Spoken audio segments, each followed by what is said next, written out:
Welcome to Preethi fashion. ಈಗ new fashion ಅಂತಾನೆ ಹೇಳ್ಬೋದು ಅಥವಾ ನ್ಯೂ ಟ್ರೆಂಡ್ ಅಂತಾನೆ ಹೇಳ್ಬೋದು. ನ್ಯೂ ಡಿಸೈನ್ ತುಂಬಾ ಚೆನ್ನಾಗಿರೋಂತಹ ಡಿಸೈನ್ ಬಂದೈತಿ, ತುಂಬಾ ಸೂಪರ್. ಇದು ಹೊಸದಾಗಿ ಬಂದಿರೋಂಥದ್ದು ನೋಡ್ಬೋದು. ಪರ್ಪಲ್ ಆ ಸೈಡು ಈ side purple crepe silk sarees. ಇದು ತುಂಬಾ ಪ್ರೀಮಿಯಂ ಕ್ವಾಲಿಟಿ ಐತಿ, ಸಾಫ್ಟ್ ಐತಿ. ಒಂದೊಂದಾಗಿ ತೋರಿಸ್ತಾ ಹೋಗ್ತೀನಿ.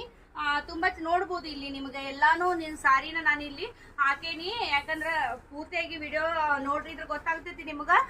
ನೋಡ್ಬೋದು ಎಷ್ಟು ಚೆನ್ನಾಗಿದಾವ, ಒಂದಕ್ಕಿಂತ ಒಂದು ಸೂಪರ್ ಅಂತಾನೆ ಹೇಳ್ಬೋದು. ಆರೆಂಜ್ ಮತ್ತ ಈ ತರ ರೆಡ್ ಕಲರ್ ಐತಿ, ನೋಡ್ಬೋದು ಎಷ್ಟು ಸೂಪರ್ ಇದಾವು. ಒಂದಕ್ಕಿಂತ ಒಂದು ಈ ತರ ನಿಮ್ಗೆ ಆ ಸೈಡ್ ಈ ಸೈಡ್ ಒಂದ್ ಕಲರ್ ಬಂದ್ರ ನಡುವ ಒಂದ್ ಕಲರ್ ಇರ್ತೈತಿ. ಶಾಪ್ ನಂದು ಶಾಂತಿನಗರದಾಗ ಐತಿ. ಗೊತ್ತಾಗ್ಲಿಲ್ಲ ಅಂದ್ರೆ ಸ್ಕ್ರೀನ್ ಮೇಲೆ ನಂಬರ್ ಐತಿ, ಹಾಯ್ ಅಂತ ಮೆಸೇಜ್ ಮಾಡ್ರಿ. ತುಂಬಾ ಚೆನ್ನಾಗಿದಾವು, ಕ್ವಾಲಿಟಿ ವೈಸ್ ಆಯ್ತು, ಡಿಸೈನು ಎಲ್ಲ ನಿಮ್ಗೆ ಟ್ರೆಂಡ್ ಒಳಗಿರಂಥದ್ದು. ಇದು ವೇರ್ ಮಾಡಿದಾಗ ತುಂಬಾ ಲುಕ್ ಕಾಣಿಸ್ತೈತಿ ಅಂತಾನೆ ಹೇಳ್ಬೋದು. ಹಂಗ ನೋಡಿದ್ರೆ ನಿಮ್ಗೆ ಅಷ್ಟೊಂದು ಚೆನ್ನಾಗಿ ಕಾಣಿಸೋದಿಲ್ಲ, ವೇರ್ ಮಾಡಿದಾಗ ತುಂಬಾ ಸೂಪರ್ ಕಾಣಿಸ್ತಾವು. ಮತ್ತು ಕ್ವಾಲಿಟಿ ಮಾತ್ರ ಸೂಪರ್ ಅದಾವು ಅಂತಾನೆ ಹೇಳ್ಬೋದು. ನೋಡ್ರಿ ಎಷ್ಟು ಚೆನ್ನಾಗದಾವು. ಈ ತರ ನಿಮ್ಗೆ ನೋಡ್ಬೋದು, ರೆಡ್ ಮತ್ತು ಇಲ್ಲಿ ವೈಟು, ಇಲ್ಲಿ ರೆಡ್ ಈ ತರ ಬರ್ತೈತಿ. ಮತ್ತೆ ಇನ್ನೊಂದು ಕಲರ್ ಐತಿ, ಗ್ರೀನು ಮತ್ತು ರೆಡ್ ನಡುವ ಈ ತರ ಆ ಸೈಡ್ ಈ ಸೈಡು ಗ್ರೀನು. ಮತ್ತೆ ಭೇಟಿ ಆಗ್ತೀನಿ ನೆಕ್ಸ್ಟ್ ವಿಡಿಯೋದಲ್ಲಿ.